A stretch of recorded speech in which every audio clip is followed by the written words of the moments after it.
How you doing? Peter Jenkins here from the Saltwater Edge with an installment of On the Fly. Will be Spring on the Fly. It's a time of year where the fish are migrating. There's a lot of bait in the estuaries and the backcountry and the river mouths, places like that.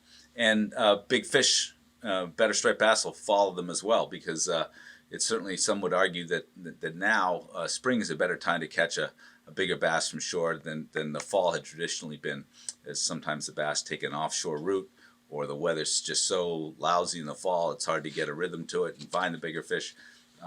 Certainly spring represents a great opportunity for the wading fly rodder.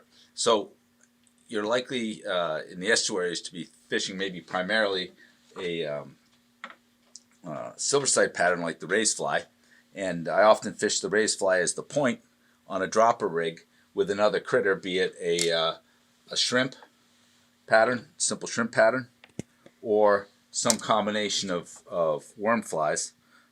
Worms come in a variety of colors. They'll spawn out this time of year in salt ponds and over mud, but they're in the flow a lot of places. They could be bright red to a sort of pale pinkish color, and it's a good idea to have a couple of different shrimp flies as well. So that kind of rig is not an uncommon rig for the spring. The other thing you need to be able to do is imitate bigger baits, and traditionally Rhodey flatwings will do that.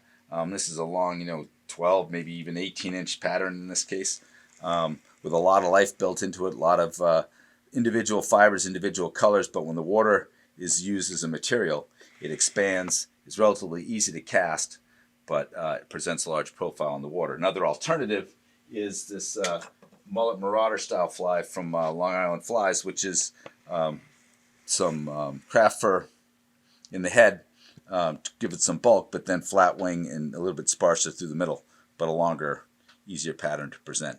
But so you'd want to also have, in addition to the silver sides and a couple of critters, be they shrimp or worms, would be a bigger bait push pattern for the larger baits that come inshore, certainly at the beginning of the spring.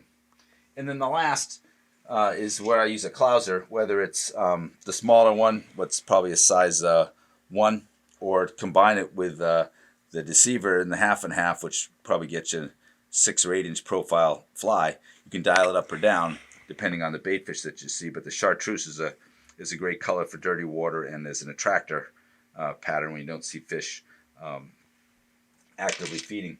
The other thing about the fly rod is it's really great in flow, and so river mouths and things like that would be the kind of places I'd focus my efforts in the spring. You're not going to be fishing at night so much yet. That'll come later in the spring or into summer, obviously. But right now you'll have plenty of opportunity to get out, see where you're fishing, cover more water. That'll be another key, is covering the water. Those are a couple thoughts on spring on the fly.